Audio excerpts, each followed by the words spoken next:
Listen. It is night in Ashwrath, and it has always been night in Ashwrath, or so it seems to a man reading by one candle in a locked room beneath a chapel, while the village breathes above him unknowing.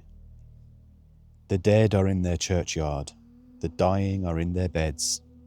The living are doing what the living do in a plague year, which is mostly trying to remember what they were like before they were afraid. My name is John Pike. I am the priest of Ashwrath, which means I am the man who stands between this village and God and tries to make them understand one another. And I will tell you plainly that in the autumn of 1348 I am not certain either of them is listening.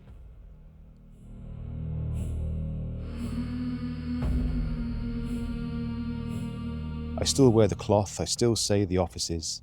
I do it here in my vestry, with the door bolted and a book on my desk that is not scripture and was never meant to be. A book that came to me sealed in a case of dark iron with a date pressed onto its side that I have read 40 times now and cannot account for. The digits are clear, the date is not possible, and I will leave it at that. The book calls itself The Chronicle of Ashwrath, 7 volumes in the iron case, 3 of which I can read freely. The others resist me in various ways. The first volume knows this village, the way a man knows his own hand. Every line, every mark, every place where the skin has worn thin. It knows my parishioners better than my confessional does. It knows what they said, what they meant, what they swallowed back down and carried home again. It shames me. I read it anyway. It changes, I must say this. The chronicle changes. The same passage read on different nights gives me different words. Pages that were blank when I closed it are full when I open it. In a close, dark hand, I am beginning to know the way you know a stranger who keeps appearing in the same street. I do not know if it is showing me the past, the present, or what is still to come. I have stopped being certain. These are 3 different things. I read this because the village is dying, and someone must witness it. I am that someone. It is the only thing I have left that I am sure of. It is the 14th of October, 1348, and Ashwrath is holding its market because to stop would be to say the word nobody is saying. They come to the stalls on the cold morning, these people I have baptized and buried and shriven and fed with the body of Christ, and they stand a little further apart than they used to, and they hold vinegar rags at their belts like small damp prayers. And they buy and sell and pretend that buying and selling still means what it meant before the sickness came and showed them what things are actually worth. Mistress Fowler is at the wool stall, which is to say, she is at the centre of everything, which is to say, she is exactly where she always is. A good woman in the ways that cost nothing, and a sharp one in the ways that matter. She saw the Marsh girls this morning going to the tree line.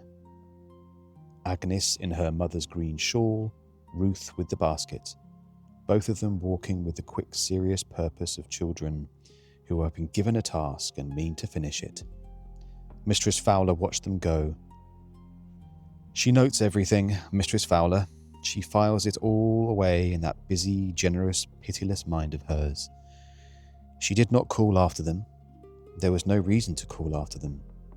They had been to the tree line 100 times. Agnes Marsh is 11 years old, dark-eyed and her father's daughter, which means she does not stop when she has started. I baptized her in this chapel on a Tuesday in February, and she screamed the place down and looked at me afterwards as though it had been my fault. She knows the near wood, the way she knows her own yard. Every hollow, every dead fall, every path the deer have worn between the beeches. She is not a reckless girl. She is not a foolish one. Ruth is 9, which is old enough to know that something is wrong with this autumn, and young enough to still ask why. She asked me once why God made wasps. I said they were a mystery of creation. She said she thought they were probably a mistake.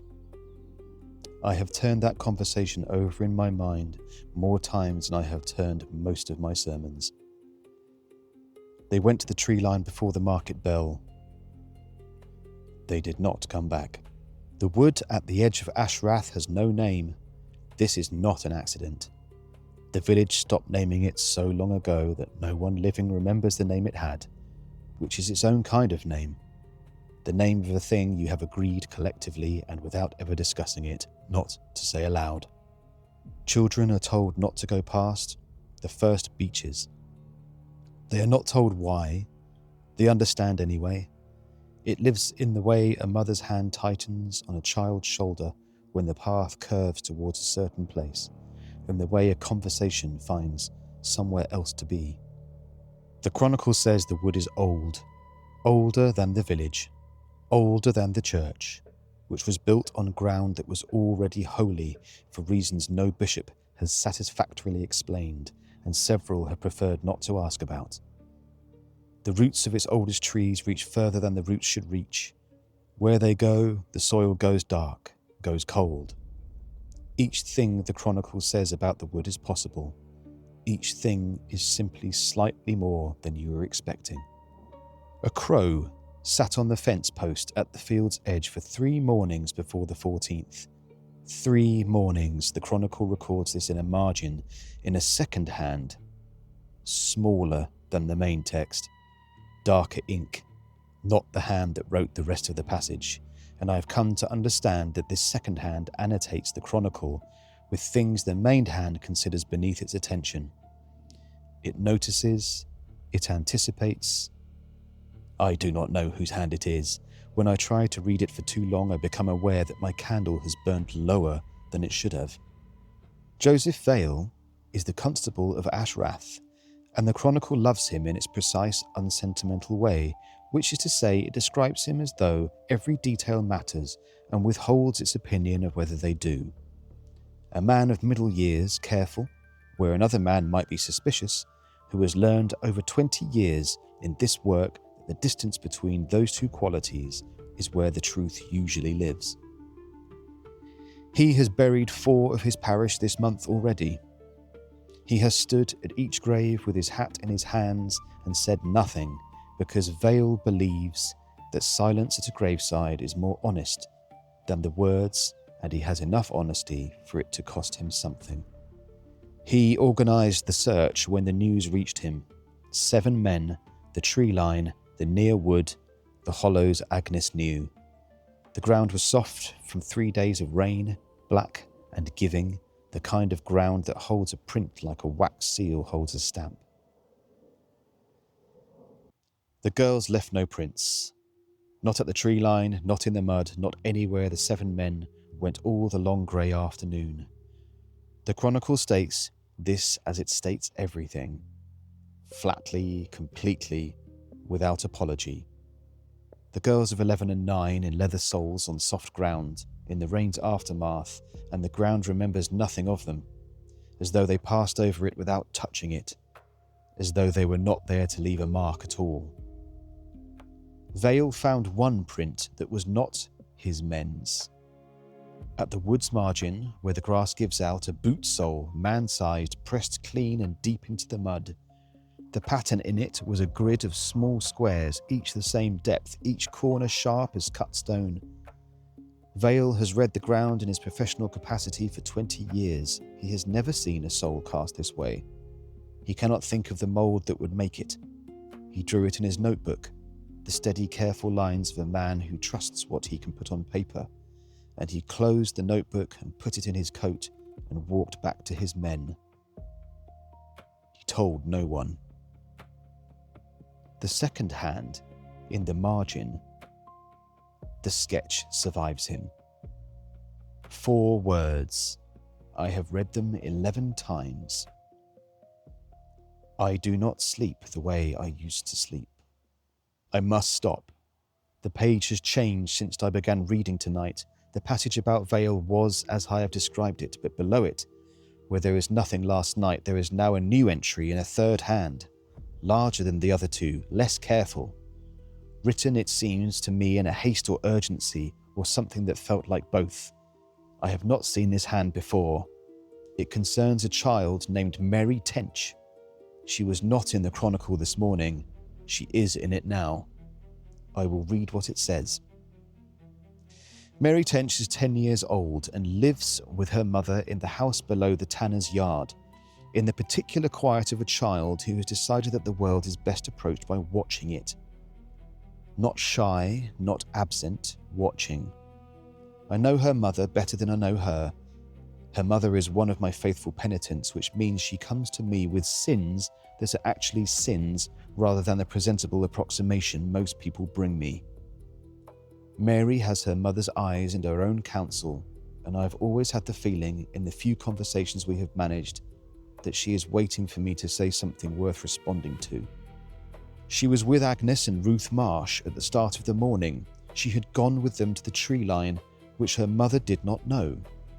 She came back alone around midday. Her shoes were gone. In her hands, cupped together like a vessel, she carried dark soil, loamy, cold, nothing like the clay-heavy earth of Ashwrath.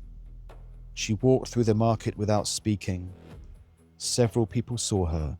The chronicle notes, in the patient way it records the things people would rather not examine, that each person who saw her looked away. Vale spoke with her. The chronicle gives me their exchange not as a transcript, but as knowledge, the way it gives me most things, as though I was there and am only now being allowed to remember it. Mary said she had been with the girls. She said they went further into the place past the wood.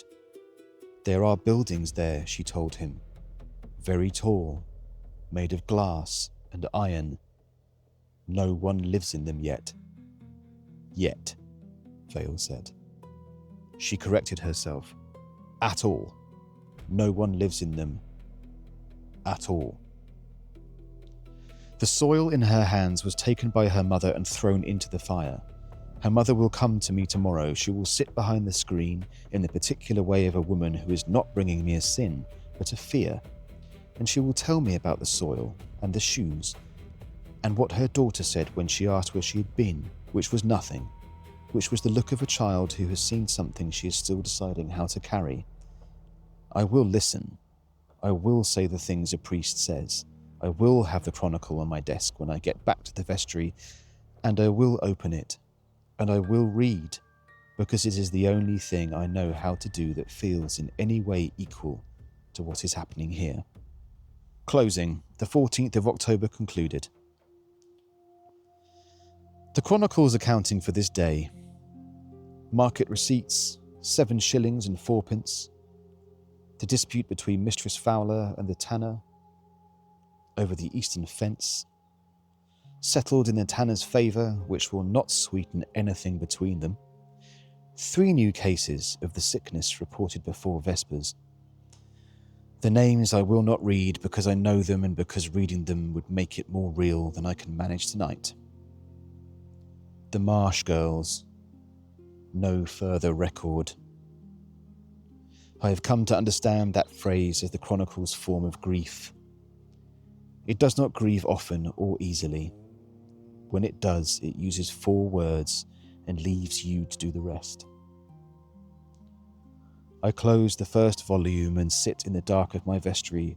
Above me, the chapel, above that, the sky, which tonight is cold and clear and full of stars that are under no obligation to know what is happening in Ashwrath, and do not. Agnes Marsh is somewhere, Ruth is somewhere, Mary Tench is in her mother's house with no shoes and dark-stained hands and a careful silence about what she saw in the place past the wood. The tall glass and iron of it, the nobody living there at all.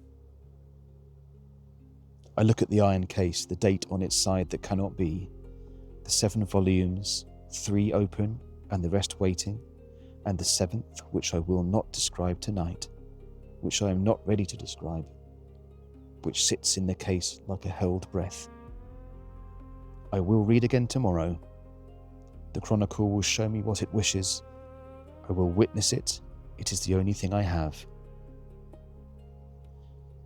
God keep Agnes Marsh and Ruth Marsh, who went to the tree line in the cold morning and did not come back. God keep this village. God keep all of us who are still tonight on the right side of the wood.